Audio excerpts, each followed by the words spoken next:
Bonjour et bienvenue dans ce nouveau numéro du journal anonyme. Bienvenue.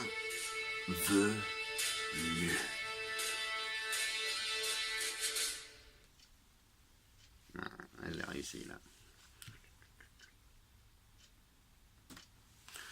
Ah, je l'ai réussi. Bon, je vais vous faire la formidable présentation d'un reportage plein d'indiscrétions sur la vie des stars. Un numéro plein de douceur verbale et de beautés auditives. Plein de New Age active et bien sûr de scoops exclusifs. Immersion totale dans le monde du spectacle. Au travers d'un voyage féerique au milieu des lubies et des caprices des stars, attachez vos ceintures et prenez place dans le véhicule invisible. Quel journalisme d'investigation! Il n'est pas un sujet plus important pour nos auditeurs que de regarder par le petit trou de la serrure tous ces gens extraordinaires qui vivent, ma foi, ordinairement. Un article qui commence pour Pascal Obispo comme tous les matins. Il se réveille, ouvre les yeux difficilement, seul dans son lit. Et oui, il a envie de faire pipi, mais il touche son membre. Il est plus dur que de l'acier. Puis de haut en bas, il fait des va-et-vient qui lui font tant de bien, tant d'oubli, qu'il sait au fond de lui-même qu'il ne pourra jamais revenir en arrière, rembobiner le film. Alors, dans la continuité de son geste qu'il répète et répète et répète inlassablement, il ferme les yeux fort. Et là, il voit Nolwenn Leroy, qui fait son jogging maladroitement dans le quartier de Pascal.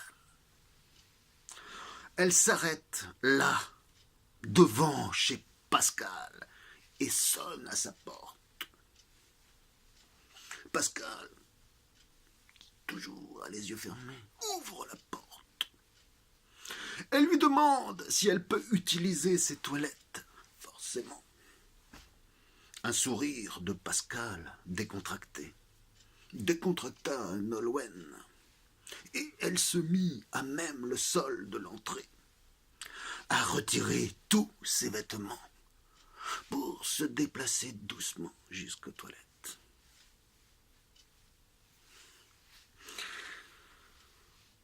Magie de l'imagination de l'artiste, Pascal se changea en flaque d'eau pour observer de plus près l'organe complet de la cantatrice quand elle effectuerait un vocalisme.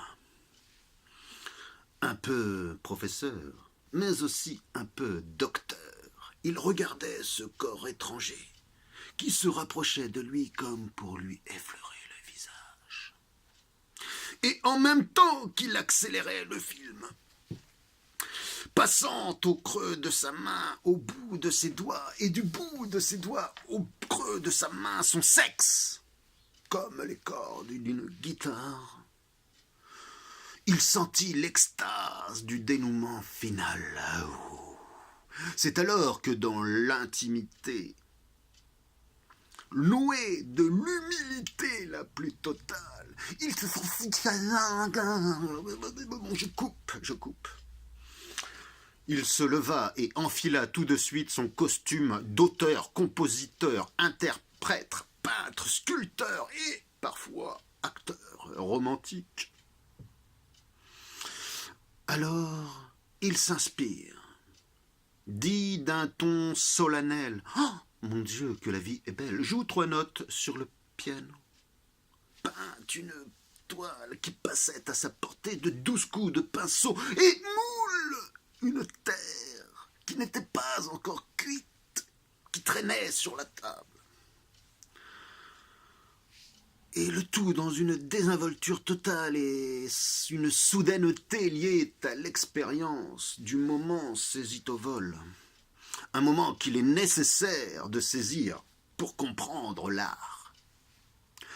Et ça ne sert qu'à ça d'être un professionnel, à faire de l'art, comme on ne fait rien de particulier. Et c'est à cet instant précis, sur ce, que le temps s'arrête. Il regarde par la fenêtre et il projette un spectacle. Il voit un concert nu face aux mouettes, debout sur l'océan dans une calanque près de Marseille, par exemple. Une représentation qui se voudra épurée de tout artifice, un feu d'artifice d'intimité entre la nature, représentée par les mouettes, et lui, nu. Pascal compte même d'aventure représenter un spectacle qui ira jusqu'au bout de l'absolu artistique. Si d'ailleurs il reçoit suffisamment de j'aime, ce spectacle aura lieu. Je parle là, et retenez votre souffle, retenez vraiment votre souffle. Il programme pour la fin de l'année un voyage au milieu des gnous du Kenya, debout sur les 2 plus gros mâles qu'il retient avec une bride d'une seule main, comme ça. Une chanson de Stéphanie de Monaco, comme un ouragan, dans une migration de bovidés sauvages. Pascal, 2 cicatrices sur chaque sourcil, imaginées par Christopher Wool lui-même, et une perruque dans le vent, dessinée par Jean-Louis David, avec un magnifique costume en plume de Nandou, signé de l'excellent Jean-Paul Gaultier. Et c'est à ce moment-là que je peux vous faire rentrer plus en dedans dans les coulisses du métier d'artiste. Donc là, il écrit ce qu'il a fait, ce qu'il a inspiré. Et là, on lui explique aussi finalement que tout sera tourné à Levallois-Perret pour des raisons techniques, que tout le monde comprend. Monsieur de Rugy, enfin un ministre qui buvait un café avec monsieur Balkany à ce moment-là, eut cette information en avant-première. Il a aussitôt senti là qu'il y avait une occasion d'agir seul pour sortir de l'ombre. Il trouva la lumière auprès de BFM Télé et de sa charmante journaliste Axel Chevalier, qui attendait avec son équipe depuis 3 heures du matin devant le marché de Rungis pour faire une interview exclusive d'un poissonnier qui va nous proposer une enquête sur la fraîcheur des crevettes. Exceptionnel. Vraiment, je le conseille, d'ailleurs, je l'ai vu. À ce même moment, monsieur de Rugy, qui était là, à faire semblant d'aller chercher sa baguette. Et vous noterez l'intelligence des personnages. Feigna sa stratégie et aussitôt les caméras s'allumèrent. Et ça, il l'avait prévu, car il est intelligent. Il attaqua aussitôt par ce discours qu'il avait appris la veille par cœur. Je vais essayer, c'est dur d'être monsieur de Rugy. Moi, monsieur de Rugy, ministre de l'Environnement et du Développement, je tiens à rendre hommage à Pascal Obispo, qui, nu, a fait un concert aux mouettes sur l'océan, dans une calanque de Marseille. Il n'hésitera pas un seul instant à chanter comme un ouragan de Stéphanie de Monaco sur des gnus déguisés en palmarès. Bon, de Rugy était si fier de son discours que la journaliste, si critique habituellement, resta dans une circonspection ardente. Que pensait-elle de ce petit homme confus qui se prenait pour Jack Lang de bon matin? Un homme pour qui l'environnement n'empêchait pas la culture, certes. Pourquoi nous lançait-il comme une oraison funèbre une publicité pour un chanteur? Étrange.